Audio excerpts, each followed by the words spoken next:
अतिशय मऊ, मुलायम, लुसलुशीत आणि अगदी तोंडात टाकताच विरघळेल असा रव्याचा गोड शिरा आज आपण इथे बनवलाय. रेसिपी सविस्तर आणि स्टेप बाय स्टेप सांगितलेली आहे, त्यामुळे हा व्हिडिओ तुम्ही शेवटपर्यंत नक्की बघा. नमस्कार, मी अमिता. पालकर्स किचन मध्ये तुम्हा सगळ्यांचं मनापासून स्वागत करते. तर हा गोडाचा शिरा करण्यासाठी सगळ्यात आधी इथे वाटीभर मी साजूक तूप कढईमध्ये घेतलेलं आहे आणि ह्या तुपावर आता आपल्याला बदाम आणि काजू तळून घ्यायचेत. आपण शिऱ्यामध्ये घालायला जे काजू बदाम वापरणार आहोत ते आधी मी या तुपामध्ये तळून घेणार आहे.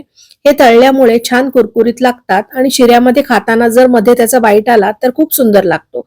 म्हणून अशा प्रकारे सुरुवातीला ते तुपावर तळून घ्यायचे.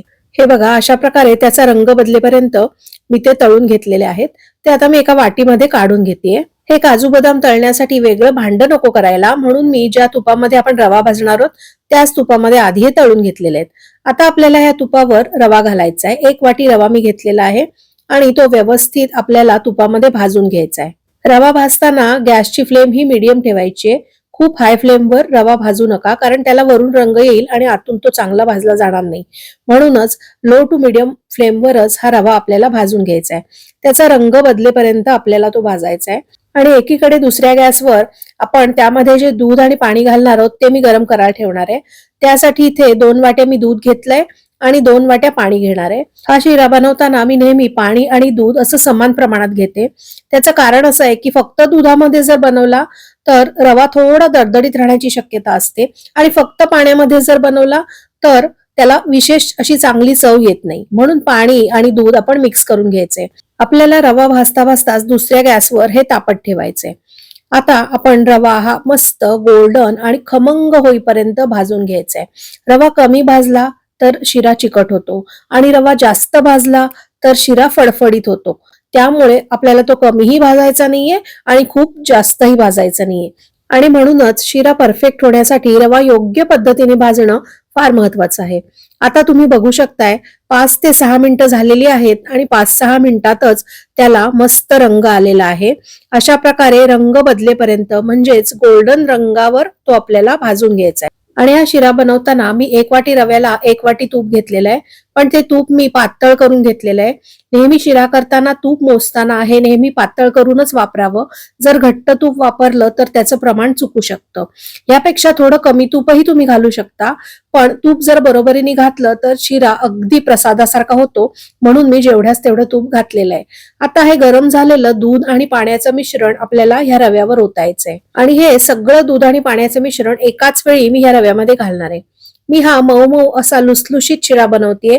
त्यासाठी मी इथे 1 वाटी रव्यासाठी 4 वाट्या दूध आणि पाण्याचं प्रमाण घेतलेलं आहे.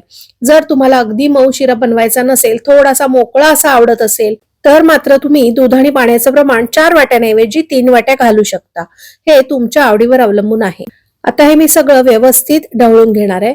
तुम्हाला जरी ते आत्ता पातळ वाटत असलं तरी रवा जसजसा शिजेल तसं ते व्यवस्थित होईल. आणि हो, आणखी एक महत्वाची गोष्ट म्हणजे हे दूध आणि पाणी जे आपण ह्यामध्ये वापरलंय ते गरमच वापरायचंय. थंड किंवा रूम टेम्परेचरचं आपण त्यामध्ये अजिबात घालायचं नाहीये, कारण गरम घातल्यामुळे रवा शिजण्याची प्रक्रिया लगेच सुरू होते आणि शिरा मस्त मऊसूत आणि छान होतो. आणि आता ढवळून झाल्यानंतर आपल्याला त्यावर झाकण ठेवायचंय. झाकून आपल्याला हा रवा शिजवून घ्यायचा आहे. साधारण 5 मिनिटं मी यावर झाकण ठेवणार आहे आणि 5 मिनिटानंतर झाकण काढून पुन्हा एकदा आपल्याला ते ढवळून घ्यायचंय. हे बघा, तुम्ही बघू शकताय 5च मिनिटात ते आपण दूध आणि पाणी जे घातलं होतं ना ते सगळं आटलेलं आहे आणि रवा छान शिजलेला सुद्धा आहे. आता ढवळून झाल्यानंतर आपण त्यामध्ये घालणार आहोत साखर. 1 वाटी रवा होता, त्यासाठी 1 वाटी साखर मी वापरतेय.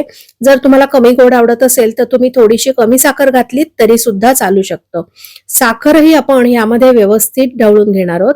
आज मी इथे हा जो शिरा करतेय तो साखर वापरूनच करतेय, पण तुम्हाला जर साखर खाणं टाळायचं असेल किंवा आवडत नसेल आणि साखरेऐवजी तुम्हाला गूळ वापरायचा असेल तरी सुद्धा तुम्ही वापरू शकता. 1 वाटी रव्याला इथे मी 1 वाटी साखर घेतलीये, त्याप्रमाणेच 1 वाटी बारीक चिरलेला गूळ तुम्ही घातलात तरी सुद्धा गुळाचा मस्त असा खमंग शिरा तयार होतो. त्यामुळे साखर वापरायची की गूळ वापरायचा हे तुमच्या चॉईसवर अवलंबून आहे.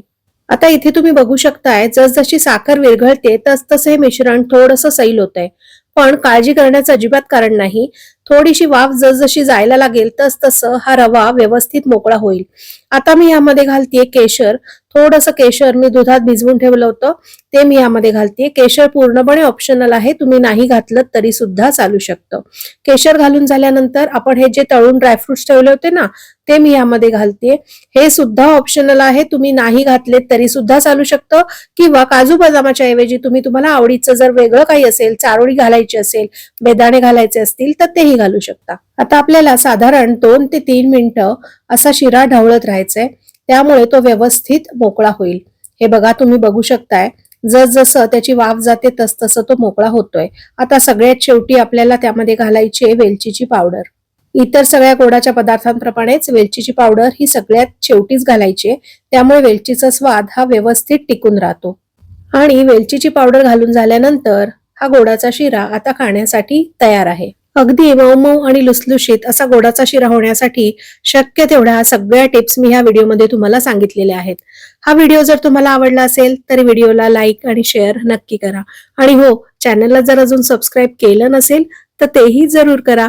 आपण पुन्हा एकदा भेटूया अशाच एका मस्त व्हिडिओमध्ये. तोपर्यंत बाय बाय.